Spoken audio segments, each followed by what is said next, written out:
Dans cette première partie, Jean de La Fontaine nous a raconté ses jeunes années à Château-Thierry, entre insouciance et rêverie, bien loin des ambitions que son père nourrissait pour lui. Peu porté sur les études, et encore moins sur la rigueur du séminaire de Saint-Magloire, il comprend vite que la vie ecclésiastique n'est pas faite pour lui. De retour dans le monde, il épouse Marie et Ricard, une union qui, bien que prometteuse, ne parvient pas à le retenir au foyer. Peu enclin aux contraintes domestiques et administratives, il délaisse aussi la charge de maître des eaux et forêts qu'il hérite de son père, préférant la compagnie des lettres et des esprits brillants. Mais c'est à Paris que son destin prend forme. Fasciné par la capitale des arts et des idées, il y trouve un cercle d'influence et surtout un puissant protecteur, Nicolas Fouquet. Ce dernier, ministre flamboyant et grand mécène, ouvre à La Fontaine les portes du monde littéraire et lui offre un soutien inestimable. Hélas, la chute brutale de Fouquet sous le règne de Louis XIV marque un tournant décisif dans sa vie. Fidèle à son bienfaiteur, La Fontaine prend sa défense par la plume, une audace qui ne passe pas inaperçue. Monsieur de La Fontaine, dans l'épilogue de votre premier recueil de fables, vous sembliez résolu à ne point poursuivre l'entreprise, affirmant que les longs ouvrages vous faisaient peur et qu'il fallait ne cueillir d'un sujet que la fleur. Or, peu après, vous composâtes Psyché, un ouvrage d'une toute autre ampleur. N'y aurait-il point là quelque inconséquence ? Ah, madame, que voulez-vous? L'homme est ainsi fait qu'il se plaît aux contradictions, et je ne prétends guère échapper à ce travers. Lorsque je mis un terme à ce premier recueil, je crus sincèrement que mon esprit serait las d'un tel labeur, mais sitôt délaissé, il me vint un autre dessein. L'amour des belles histoires, la douce tyrannie des muses, et peut-être aussi l'attrait de nouveaux plaisirs littéraires, me firent embrasser la destinée de Psyché. Loin de me borner aux fables, j'eus envie d'un canevas plus vaste, où peindre avec plus de détails les élans et les douleurs de l'âme. Néanmoins, cet écart vers la fiction romanesque ne semble point avoir suscité le même enthousiasme que vos fables. Madame de Sévigné, fine observatrice de notre siècle, en fit la remarque, estimant qu'il était misérable de vouloir chanter sur tous les tons. Elle semblait redouter que vous ne vous écartassiez du genre qui vous seyait le mieux. Que lui répondriez-vous ? Ah, madame de Sévigné, sa plume est vive, son jugement tranchant, mais faut-il s'en émouvoir? Je l'estime trop pour lui tenir rigueur d'une telle sévérité. Il est vrai que l'on me loue davantage lorsque je conte brièvement que lorsque je m'attarde en long développement. Mais doit-on condamner un poète à ne suivre qu'un sentier sans jamais en explorer d'autres? Certes, j'excelle davantage dans la légèreté et la concision. Il serait sot de le nier. Mais faut-il, pour autant, me refuser le droit de m'essayer à d'autres harmonies? Il semblerait que, malgré tout, vous soyez revenu à votre talent premier, celui du conteur et du fabuliste. Votre inclination naturelle l'aurait-elle emporté sur vos expériences littéraires? En vérité, madame, l'homme ne se dément jamais tout à fait. Si j'ai cédé au charme d'une narration plus étendue, j'en ai ressenti, avec le temps, le poids et la contrainte. Mon génie se plaît à la vivacité, à l'image prompte et piquante, à ces fables où, d'un trait, tout est dit. Un regard, un geste, une ruse, une chute inattendue, voilà mon domaine. Les vastes compositions me fatiguent, et peut-être fatiguent-elles aussi mon lecteur. Il me faut aller droit au but, sans détour superflu, peindre le vice et la vertu avec cette grâce naïve que l'on trouve chez Ésope et chez Phèdre. Ainsi, vous reconnaissez que la brièveté et la finesse de vos fables sont le véritable écrin de votre art. Oui, madame, et si mes égarements dans d'autres genres m'ont instruit, ils ne m'ont point fait renier mon goût premier. J'ai voulu plaire en diversifiant mes ouvrages, mais c'est dans mes fables que mon esprit se délasse et s'épanouit avec le plus de naturel. D'ailleurs, que sont-elles, sinon des tableaux miniatures de la comédie humaine? Tout s'y trouve, le sage et l'imprudent, le fort et le faible, le rusé et le crédule. Et qu'est-ce que l'homme, sinon un mélange de tout cela? Une philosophie bien subtile sous des dehors légers. Voilà sans doute la raison pour laquelle vos fables demeurent si prisées. Si elles peuvent instruire en amusant, je n'en demande pas davantage. Car, au fond, madame, que vaut une morale si elle ennuie? Vos contemporains eux-mêmes vous reconnaissaient comme le maître incontesté de ce genre. Pourtant, La fable ne vous appartient pas en propre. Ésope, Phèdre, Avienus avaient déjà tracé la voie avant vous. Qu'est-ce donc qui fait que ces récits, sous votre plume, ne sont plus ceux de ces illustres devanciers, mais deviennent les fables de La Fontaine? C'est là une question d'importance. La fable n'est point une invention de ma part. Elle est un héritage, un fleuve dont les sources plongent jusqu'aux âges les plus reculés. Phèdre lui-même, qui en latin poursuivit l'œuvre d'Ésope, voyait dans l'apologue une nécessité imposée par la condition servile, l'art du faible contraint de parler par allégorie pour être entendu sans péril. D'autres, à l'instar de Voltaire, pensent que l'homme, friand d'images et de récits plaisants, s'y est naturellement adonné, sans autre dessein que d'amuser et d'instruire. Mais ce qui fait qu'une fable devient mienne, ce n'est point seulement l'histoire qu'elle conte, c'est la manière dont elle est dite. J'ai pris des sujets anciens, oui, mais ne les ai-je point ornés d'une grâce nouvelle? Ne leur ai-je point donné un tour vif et alerte, une souplesse, une harmonie qui les rendent désormais inséparables de ma plume?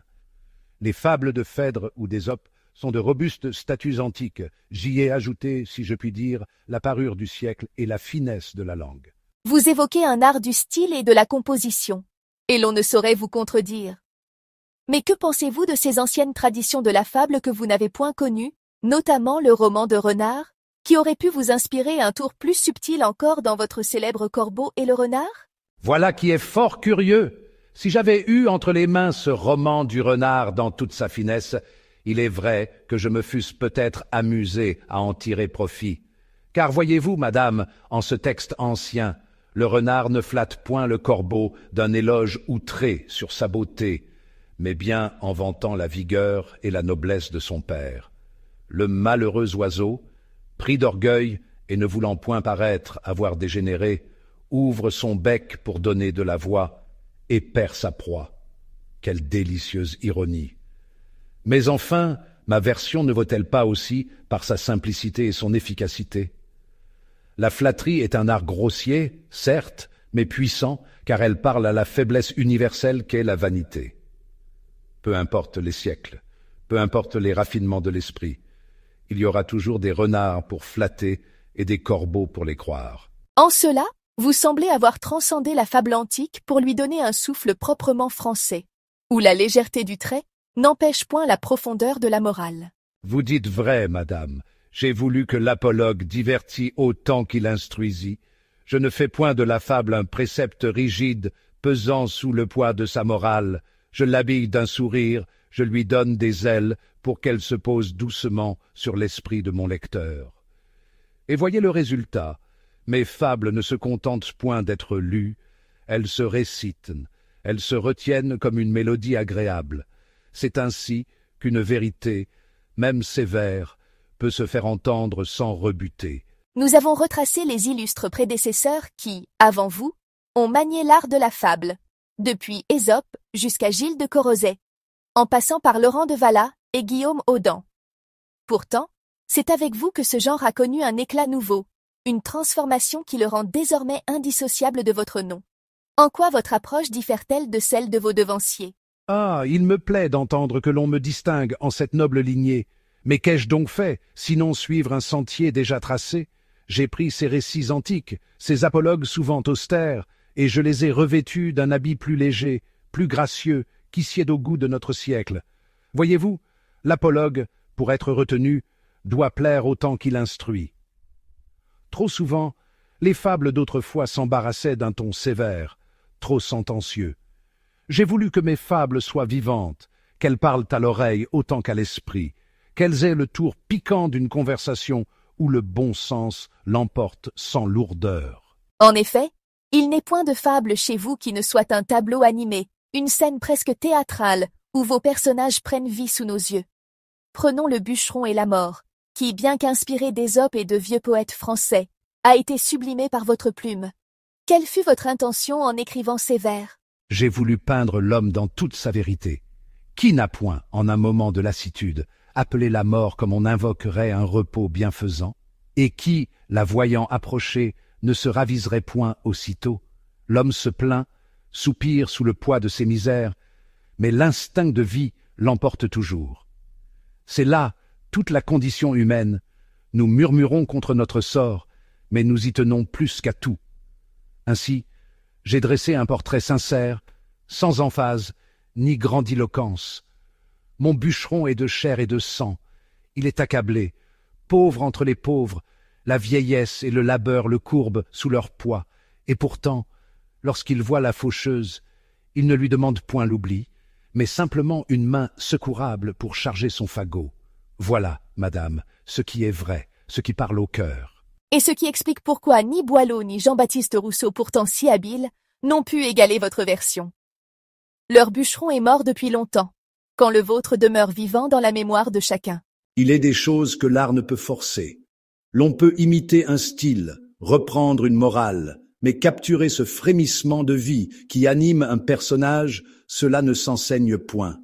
Voyez-vous, madame, la fable est un équilibre subtil entre le naturel et l'artifice.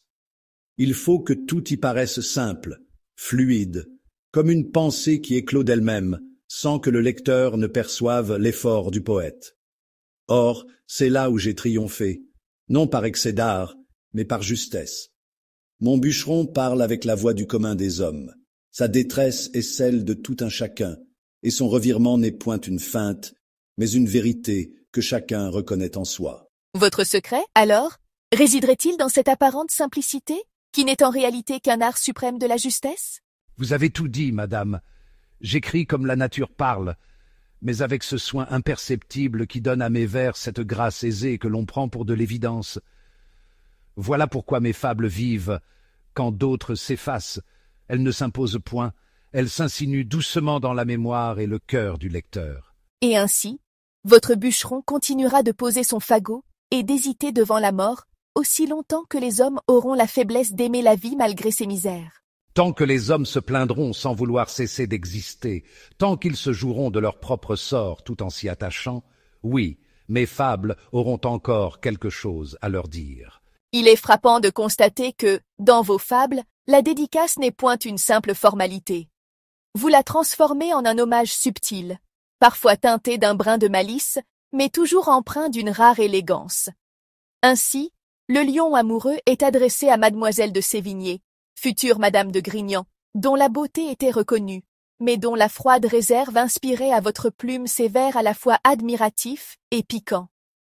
Sévigné de qui les attraits servent aux grâces de modèle, et qui naquit toute belle à votre indifférence près. Quelle fut votre intention en lui dédiant cette fable? Voyez en cela une galanterie aussi sincère que mesurée. Mademoiselle de Sévigné, dont la mère, l'illustre épistolière, était la vivacité même, se distinguait quant à elle par une beauté froide, une réserve presque hautaine. Quoi de mieux que le lion amoureux pour lui offrir un reflet plaisant d'elle-même? Car enfin, n'est-ce point là l'essence de cette fable? Un lion tout-puissant qu'il est, s'éprend d'une belle et douce demoiselle. Mais pour mériter sa main, il doit renoncer à ce qui fait sa force. On lui lime les griffes, on lui arrache les dents, et sitôt qu'il n'est plus à craindre, on le chasse comme un importun. Il y a là une double leçon. D'une part, l'amour peut amollir les cœurs les plus fiers. D'autre part, l'excès de douceur mène parfois à la perte. N'y voyez donc point de méchanceté envers mademoiselle de Sévigné. Je lui rends hommage, mais non sans esquisser, avec légèreté, l'image d'un attrait qui se fait désirer sans jamais se laisser approcher. Ainsi donc, chaque dédicace chez vous porte en elle un message, une intention cachée sous la grâce du compliment. Prenons un autre exemple.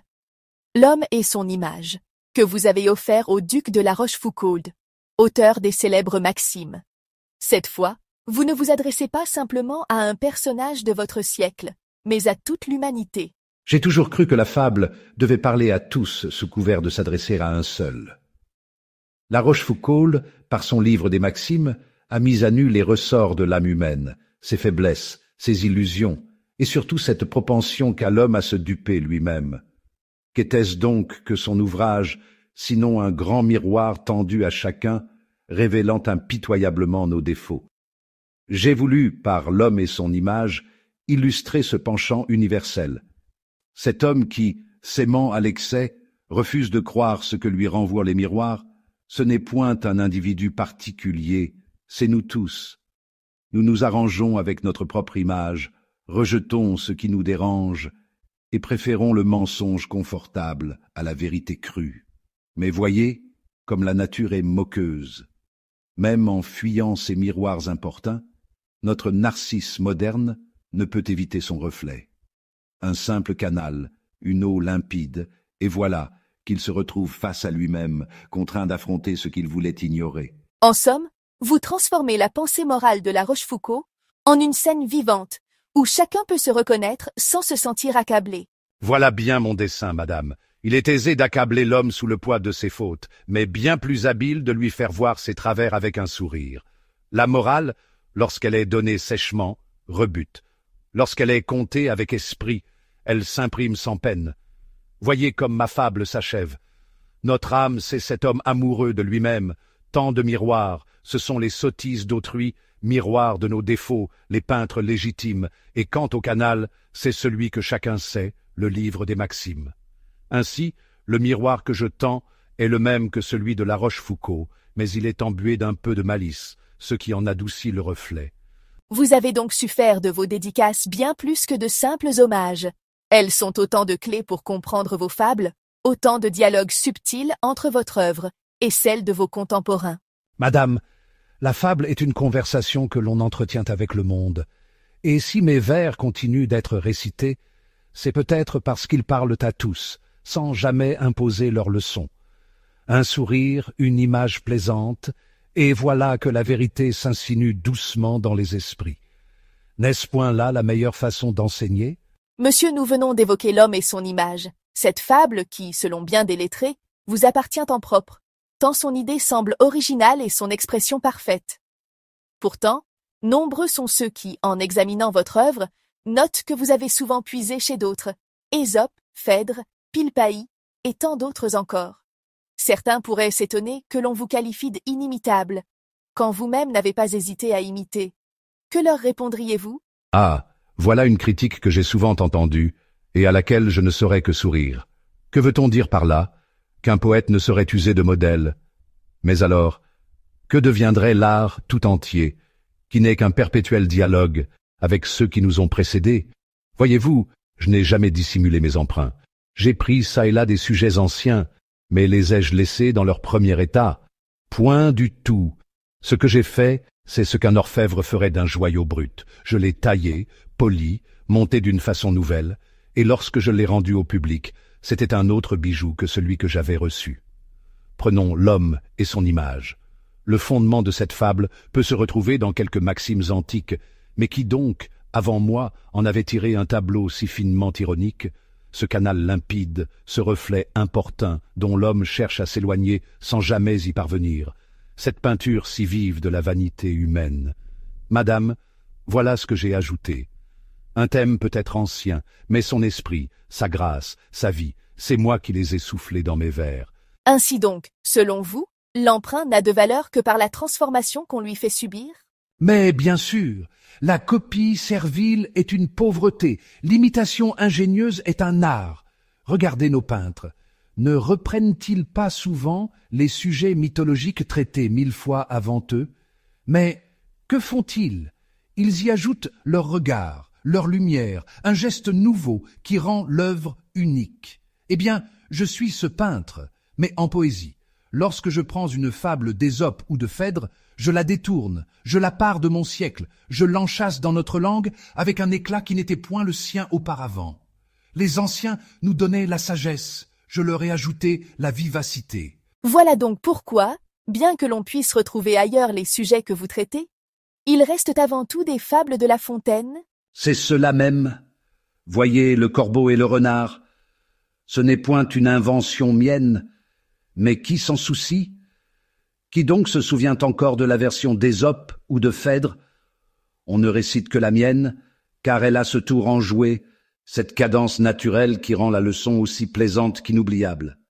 C'est pourquoi, madame, je puis bien prendre mes sujets où bon me semble. Ce qui importe, ce n'est pas l'origine d'une idée, mais ce que l'on en fait.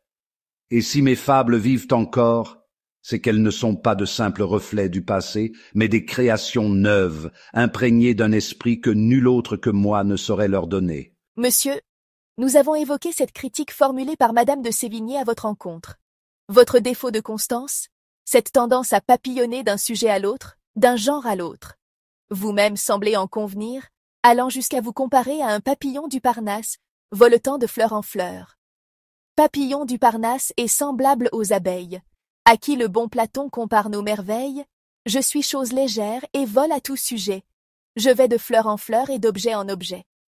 Ne regrettez-vous point, avec le recul, de ne vous être point ancré dans un seul et même genre, d'avoir parfois cédé à des sollicitations qui vous éloignaient de votre art véritable? Ah, madame, que l'on me reproche cette inconstance, je l'entends fort bien, mais que ferais-je contre ma nature? L'esprit du poète est libre comme l'air, il se joue des contraintes et se plaît à errer d'une idée à l'autre, comme l'abeille butine, sans jamais s'attacher à une seule fleur. Si j'avais usé tous mes jours en un seul genre, sans doute aurais-je pu prétendre à plus de gloire, mais à quel prix? L'ennui, madame, eût été mon plus cruel ennemi. J'aime à me promener parmi les lettres, comme l'on se promène au jardin, sans chemin arrêté, suivant l'inspiration du moment. Cependant, il est vrai que certaines de vos œuvres hors de la fable ont été entreprises sur l'insistance de vos amis. On dit, par exemple, que le comte de Brienne vous pria d'écrire des poésies pieuses pour l'éducation du prince de Conti, et que, sur les recommandations des messieurs de Port-Royal, vous composâtes un poème sur la captivité de Saint-Malo. Était-ce donc par pure complaisance? Non point par complaisance, mais par amitié, et peut-être aussi par un certain désir de plaire à ceux qui avaient quelque crédit dans le monde des lettres et des grands. Il faut dire qu'en notre siècle, les protections sont nécessaires, et l'on ne refuse point un service à ceux qui nous honorent de leur bienveillance. Mais, à dire vrai, ces œuvres ne furent pas celles où mon génie trouva le plus d'aisance. Voyez ces vers que je fis alors, mère des bienheureux, vierge enfin je t'implore, puisque dans mes chansons aujourd'hui je t'honore, bannisant ces vains traits, criminelle douceur, que j'allais mendier jadis chez les 9 sœurs. Que m'ordonnait-on là, madame? De renier ce qui fait le charme de mon art, cette élégance badine, cette liberté légère, qui donne à mes vers leur grâce naturelle. Or, à vouloir plaire aux doctes et aux austères, je me trouvais contraint, et ma plume s'en ressentit. Ainsi, ces incursions dans la poésie religieuse ne furent point de votre propre initiative, et vous y sentiez-vous presque étranger. En quelque sorte, oui. J'y mis du soin, je n'en doute pas, car je tiens mon art en honneur et ne saurais écrire sans y mettre du cœur. Mais ce n'était point là ma voix. Ces vers, je les fis comme l'on accomplit un devoir, non comme l'on suit un élan naturel. C'est donc en cela que réside la véritable essence de votre œuvre. Un art où l'on sent toujours la liberté du poète, où rien ne semble forcé. Vous avez tout dit.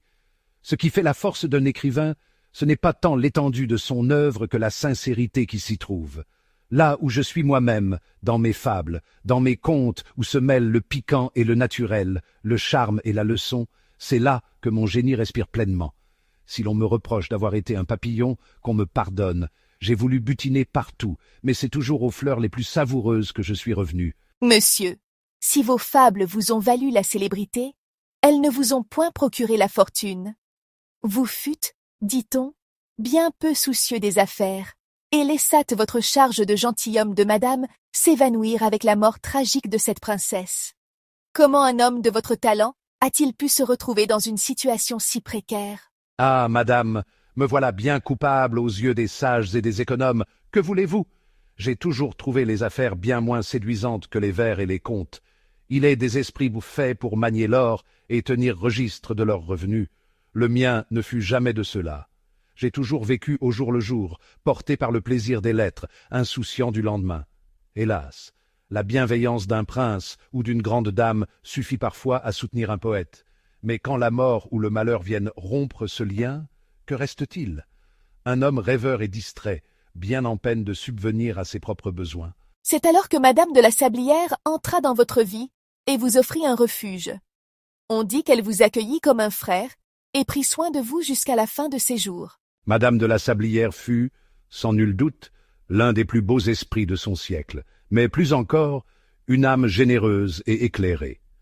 Tandis que d'autres s'éloignèrent de moi, lorsque ma situation devenait incertaine, elle m'ouvrit sa maison et me fit sentir que je n'étais point un fardeau, mais un ami. Elle avait cette bienveillance exquise qui fait qu'un bienfait reçu n'est jamais une humiliation. Son hospitalité n'était point condescendante, mais naturelle, empreinte d'une élégance qui me permettait d'oublier ma propre indigence. J'y trouvais un asile, certes, mais aussi une conversation toujours riche, toujours vive. Elle ne fut donc pas seulement une bienfaitrice, mais aussi une guide, une confidente de votre esprit? Tout à fait, madame. Car sachez que cette dame ne se contentait point d'être vertueuse. Elle était savante. Versée dans le latin, dans l'astronomie, dans les mathématiques, elle tenait sa maison ouverte aux esprits les plus éminents de notre siècle. Que de conversations élevées y ai-je entendu, que de disputes philosophiques, d'échanges sur les sciences et les lettres. Et pourtant, elle n'avait rien de ces doctes figures qui imposent leur savoir avec raideur. Non, madame, elle était simple, modeste, et savait écouter comme elle savait parler. On dit d'elle qu'elle répétait souvent « La Fontaine ne ment jamais en prose ». Était-ce là une manière de dire que votre sincérité était sans faille? Ah, voilà bien une phrase qui me fait sourire.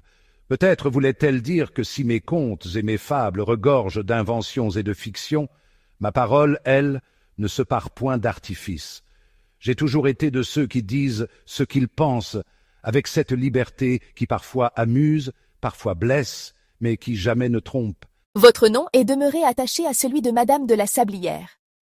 Elle fut reconnue comme l'une des femmes les plus remarquables de son temps, au point que le philosophe Bayle, en parlant d'un ouvrage dédié à elle, déclara que c'était son nom qui immortalisait le livre, et non l'inverse. Et il dit vrai.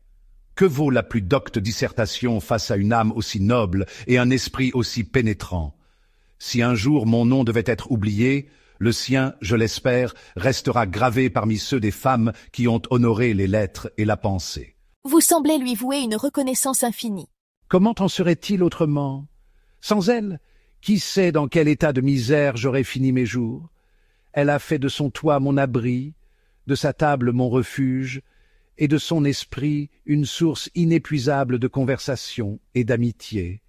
Ah, madame, si tous les poètes pouvaient croiser une âme aussi bienveillante sur leur chemin, la pauvreté leur semblerait bien douce. Monsieur de La Fontaine, votre plume ne se contente pas de conter les travers des hommes sous le voile des fables, elle sait aussi rendre hommage à ceux qui vous furent chers.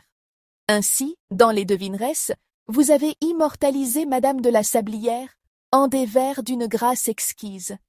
Ses traits, son souris, son art de plaire et de n'y penser pas, ses agréments, à qui tout rend hommage, ce cœur vif et tendre infiniment pour ses amis. Car cet esprit, qui, né du firmament, a beauté d'homme avec grâce de femme.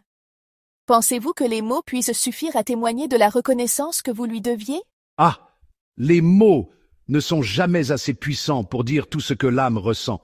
Mais c'est la seule richesse dont je dispose, et si quelques vers peuvent, même faiblement, peindre la douceur et la noblesse d'une amie aussi précieuse, alors je m'en contente.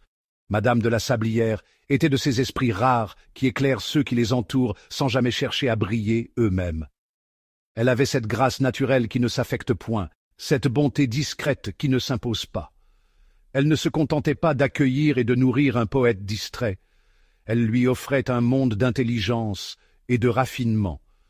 Si mes fables vivent encore, c'est peut-être parce que j'ai connu des âmes comme la sienne qui m'ont donné la matière à observer, à comprendre et à compter l'humanité dans ce qu'elle a de plus beau et de plus fragile. Une autre perte vous frappa durement, celle de Molière. Vous lui rendîtes un hommage poignant en écrivant ces vers, où vous pleuriez la disparition non seulement d'un homme, mais d'un génie.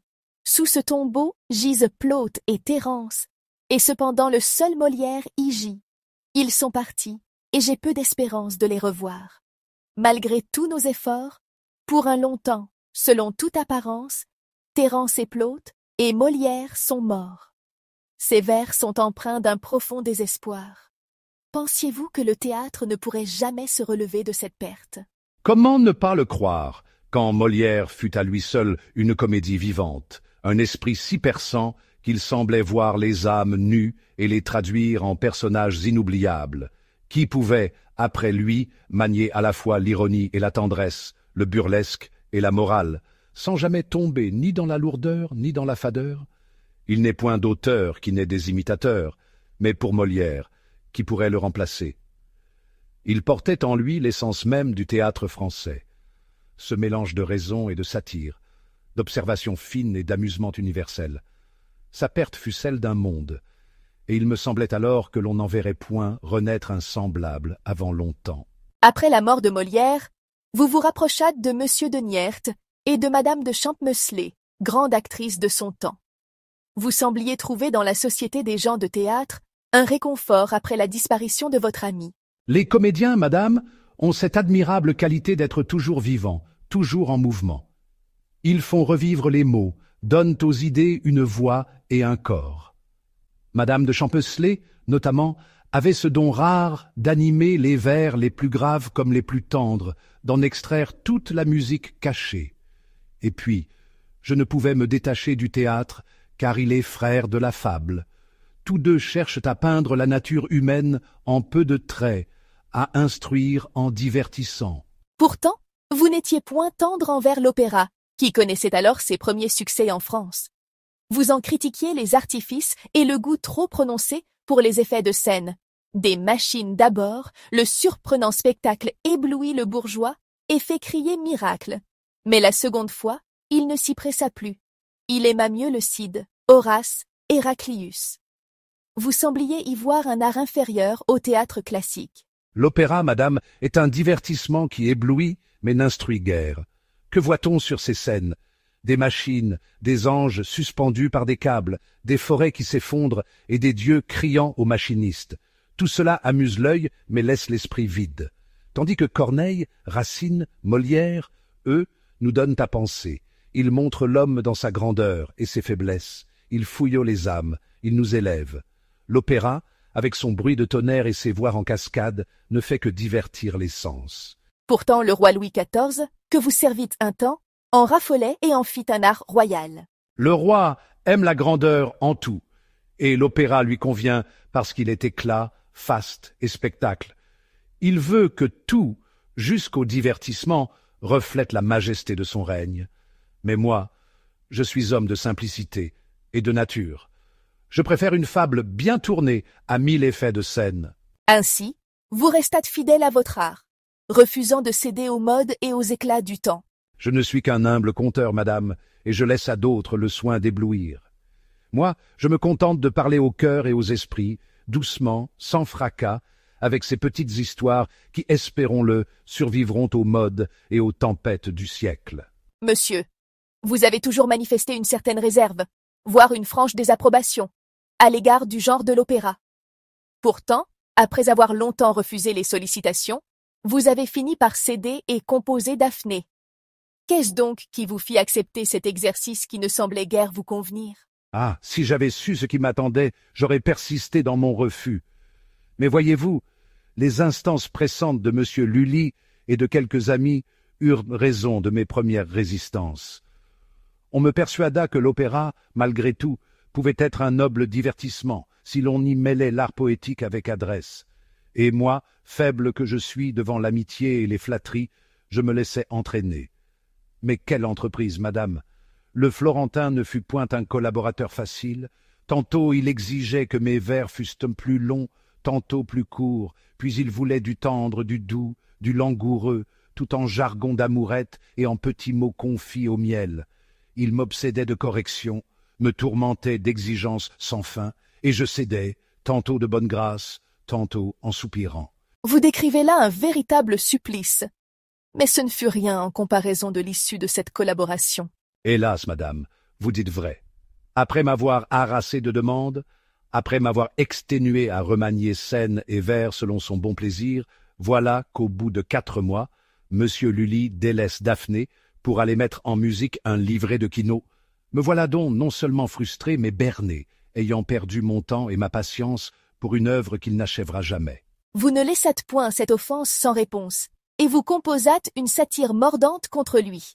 Vous y déployez un ton bien plus acéré que dans vos fables, ce qui montre combien l'affaire vous avait irrité. Ah, madame, il est des moments où même les hommes les plus patients doivent se venger par la plume.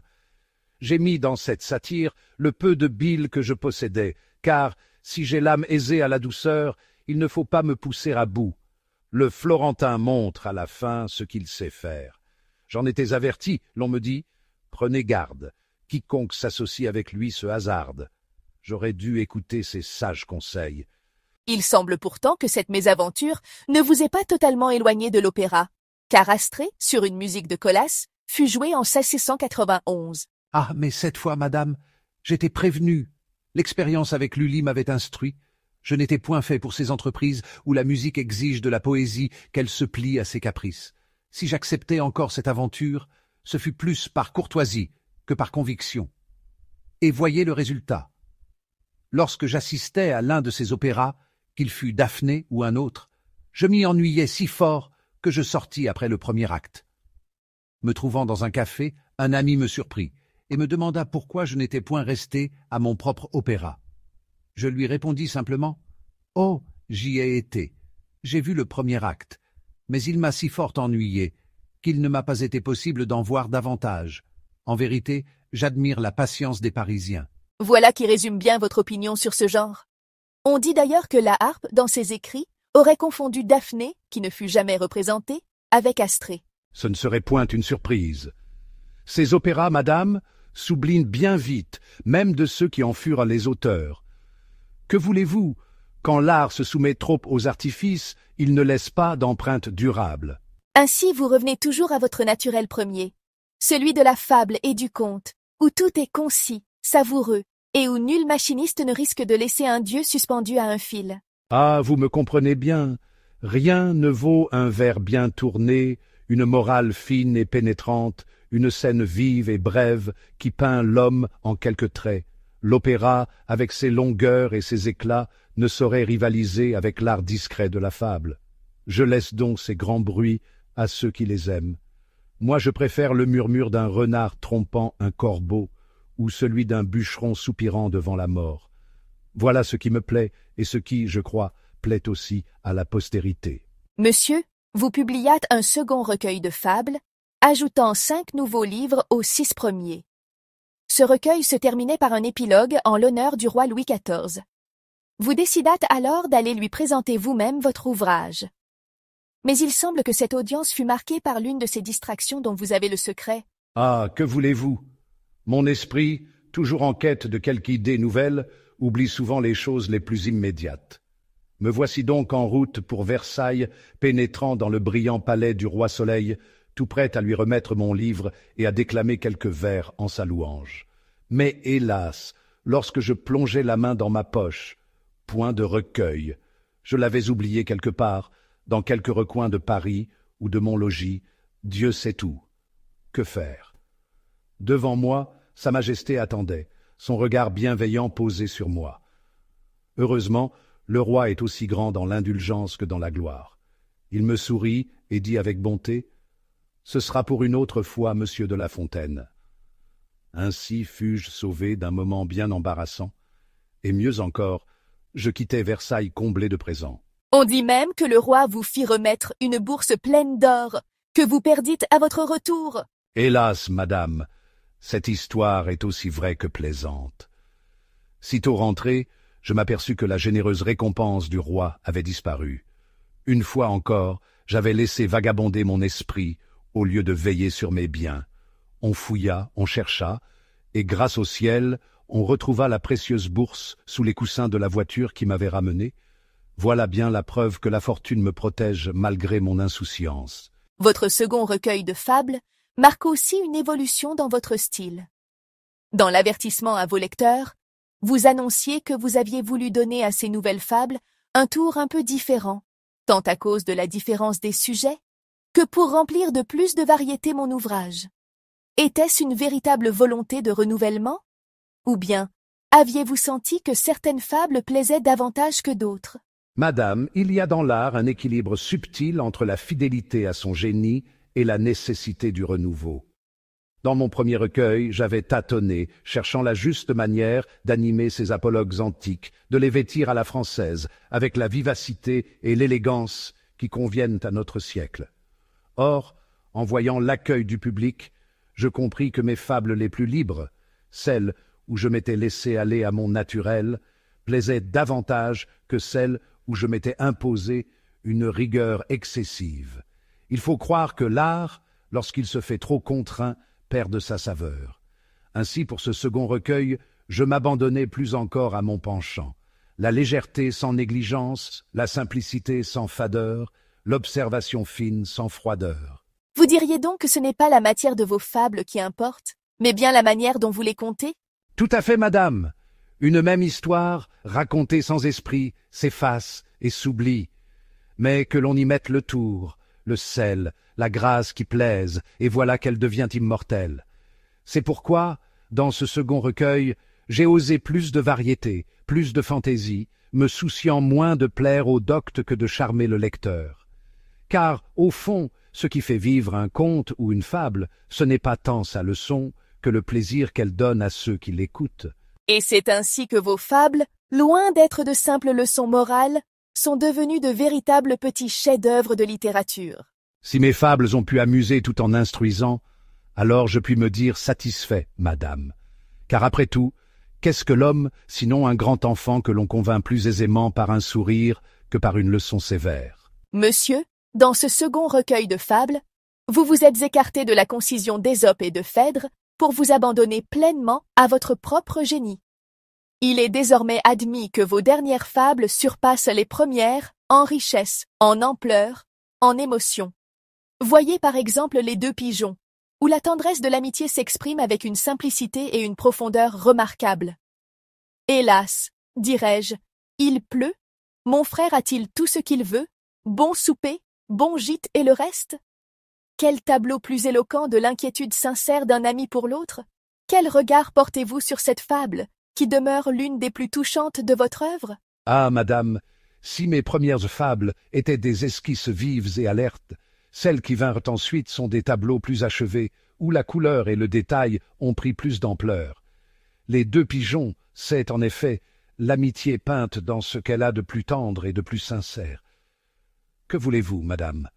L'homme a beau être sage, il lui vient parfois cette envie de voir le monde, ce désir de changement qui l'entraîne loin de ce qu'il aime. Mais que trouve-t-il au bout du voyage? Des dangers, des peines, des mésaventures, tandis que l'ami resté au logis soupire et se tourmente à son sujet. J'ai voulu, par cette fable, peindre ce balancement de l'âme humaine, entre la curiosité et l'attachement, entre le goût du voyage et la douceur du foyer. Et si l'on y sent une émotion plus profonde, c'est peut-être que le temps m'a appris à regarder le cœur humain avec plus d'indulgence et de mélancolie. Il est dit que votre fable préférée parmi toutes était Le chêne et le roseau. Est-ce vrai? Il serait bien difficile de choisir parmi ses enfants, madame. Mais il est vrai que cette fable occupe une place particulière en mon esprit. Voyez-vous, elle n'est pas seulement un apologue sur la force et la faiblesse, elle est une leçon de vie.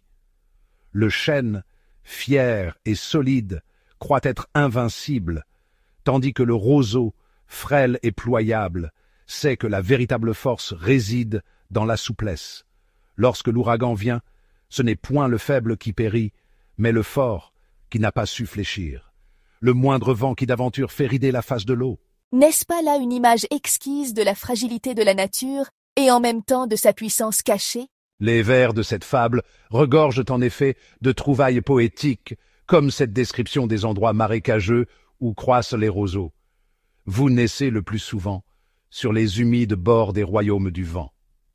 Et que dire encore de cette désignation si majestueuse du vent impétueux? Du bout de l'horizon accourde avec furie le plus terrible des enfants que le Nord eût porté jusque-là dans ses flancs. Ces images, d'une richesse inégalée, donnent à la fable une portée universelle. C'est là ce que j'ai voulu atteindre, madame. Ne point me borner à une simple morale, mais donner à mes fables une couleur, une respiration, une musique qui les rendent inoubliables. Cependant, si la poésie de Le chêne et le roseau est sublime, beaucoup de critiques ont donné le prix du plus grand apologue à Les animaux malades de la peste. Ah, voilà une fable bien différente. Celle-ci n'est point seulement un tableau de la nature, c'est un miroir tendu aux hommes, une satire mordante de la justice des puissants. Voyez ces vers, vous serez blanc ou noir, selon que vous serez puissant ou misérable. Que de fois, dans l'histoire des hommes, la justice n'a-t-elle été qu'un instrument aux mains des plus forts? J'ai voulu montrer comment, sous le prétexte du malheur général, on sacrifie le plus faible pour contenter le plus fort. Cette fable semble marquer chez vous une évolution vers une critique plus directe de la société. Assurément. Si mes premières fables étaient parfois légères, celles-ci sont plus graves. L'expérience m'a appris que le monde n'est point seulement un théâtre de ruses innocentes, mais aussi un lieu d'injustice profonde. Mais que puis-je faire, sinon peindre ces travers et les offrir à la réflexion de mes lecteurs? Car, voyez-vous, madame, une leçon dite sévèrement rebute l'âme, une leçon enveloppée d'un conte charme et fait penser en douceur. Voilà donc pourquoi vos fables, au-delà de leur valeur poétique, sont restées d'actualité. Elles contiennent une vérité universelle sur l'homme et le monde. Si elles vivent encore, c'est peut-être parce que l'homme n'a point tant changé, madame.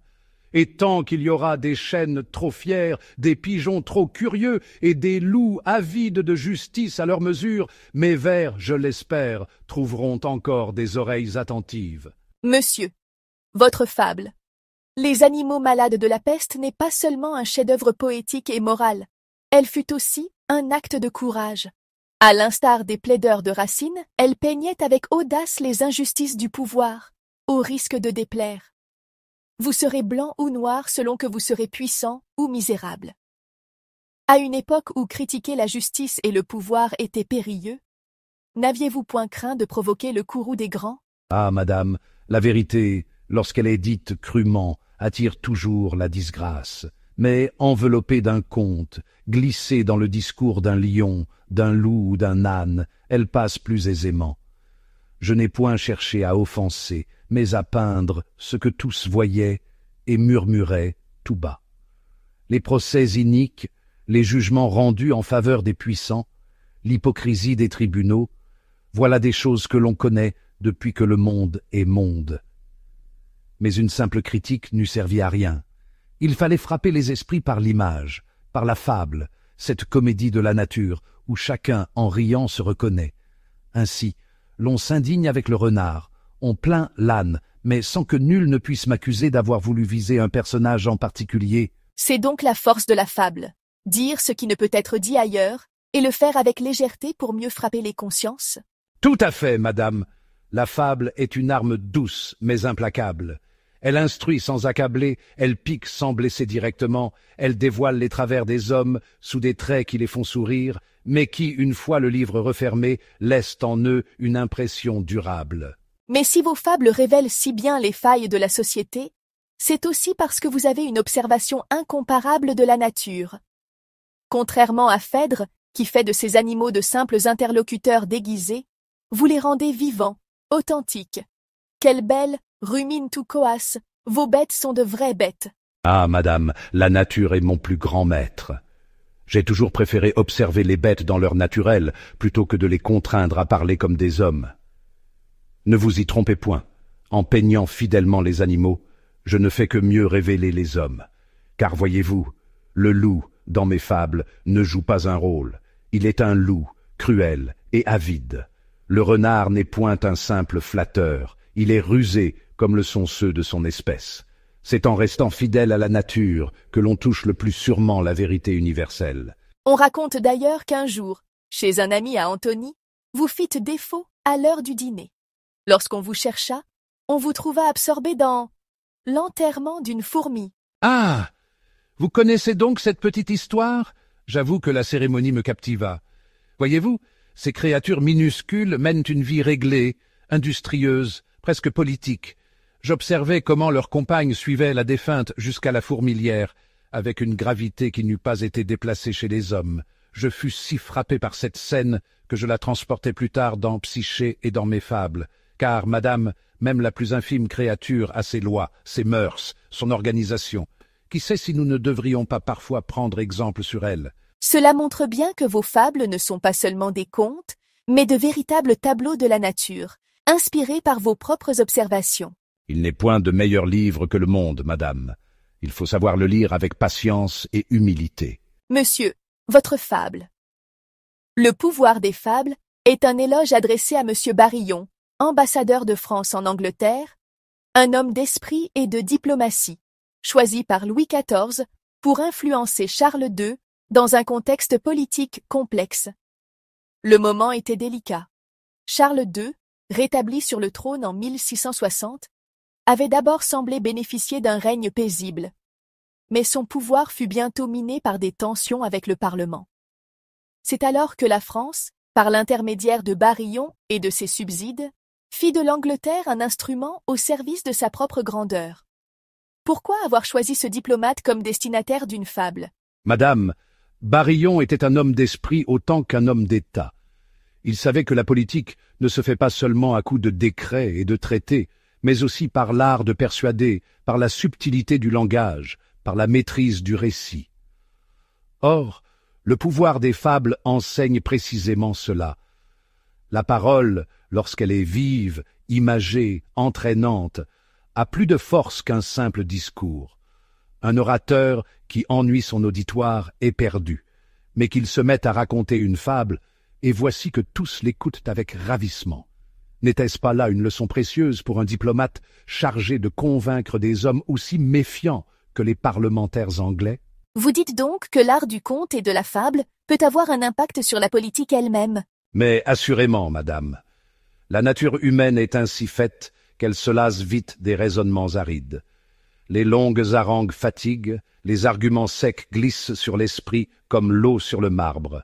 Mais qu'un homme vienne et dise « Il était une fois », et voici que tout le monde se tait pour écouter. L'imagination est capturée, l'attention est tenue en haleine, et dans cette histoire, glissée avec adresse, on distille une vérité que l'on aurait refusée autrement. C'est ce que j'ai voulu illustrer dans cette fable. À travers le pouvoir des fables, vous démontrez donc que raconter une histoire n'est pas seulement un divertissement, mais une arme de persuasion. Tout à fait, madame.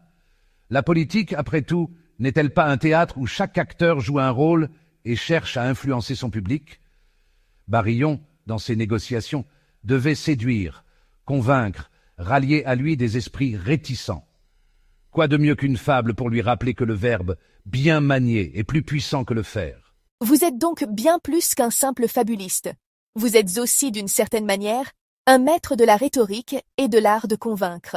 Si mes fables ont pu enseigner quelque chose aux grands de ce monde, alors, madame, j'en suis ravi. Car la fable, bien loin d'être une simple distraction, est un miroir tendu à la société, un instrument subtil qui enseigne, amuse et touche l'âme bien plus sûrement que de longues dissertations. Et si nos diplomates pouvaient apprendre des renards et des corbeaux comment user des mots pour captiver leur auditoire, ils gagneraient bien des batailles sans avoir à livrer de guerre. Monsieur, dans le pouvoir des fables, vous adressez à Monsieur Barillon des louanges qui semblent voilées d'une certaine ironie. Vous feignez de douter que vos grâces légères puissent captiver un diplomate si occupé aux grandes affaires du monde. La qualité d'ambassadeur peut-elle s'abaisser à des contes vulgaires? Vous puis-je offrir mes vers et leurs grâces légères? S'ils osent de quelquefois prendre un air de grandeur, seront-ils point traités par vous de téméraires? Cette fausse humilité, ce ton légèrement piquant, ne sont-ils pas une manière habile de rappeler que la fable n'est pas si frivole qu'on pourrait le croire? Ah, madame, vous me percez à jour. Certes, j'offre mes vers avec un air de modestie, mais en vérité, je sais bien qu'ils ont plus de poids qu'on ne le pense. Voyez-vous, les hommes de pouvoir ont cette fâcheuse habitude de mépriser les choses simples. Ils croient que seule la politique, les traités, les alliances méritent leur attention. Mais la sagesse ne se trouve-t-elle pas parfois davantage dans un conte bien tourné que dans un discours ennuyeux? Ainsi, en feignant de douter de l'intérêt de mon œuvre, je pique la curiosité de Barillon et de ceux qui, comme lui, pensent que la fable est un art mineur. Ils lisent, d'abord par amusement, puis ils réfléchissent, et voilà que la leçon porte plus sûrement qu'un sermon.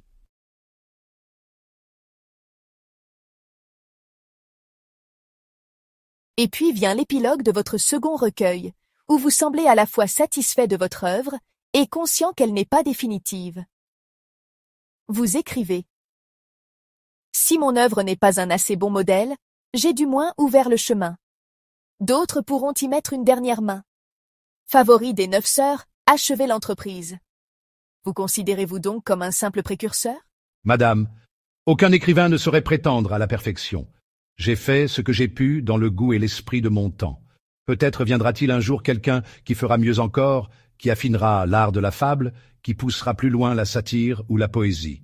Mais s'il le fait, il marchera sur un sentier que j'aurais frayé. Nul ne crée ex nihilo, nous sommes tous les héritiers de ceux qui nous ont précédés et les inspirateurs de ceux qui nous suivront. Pourtant, force est de constater que vous avez laissé une empreinte indélébile sur l'art de la fable. Plus de 3 siècles après votre temps, vos vers sont encore récités, vos morales encore méditées. Si cela est vrai, alors j'en suis ravi. Mais voyez-vous, cela ne tient pas à moi seul. Cela tient à la nature humaine qui ne change guère. Tant qu'il y aura des renards rusés, des corbeaux vaniteux, des lions tout-puissants et des agneaux opprimés, mes fables auront encore quelque chose à dire. Et si elles doivent vivre encore, ce ne sera point par ma gloire, mais parce qu'elles parlent à tous, du prince au berger, du savant à l'enfant. Car au fond, madame, que sont mes fables, sinon un miroir où chacun peut voir en riant son propre reflet?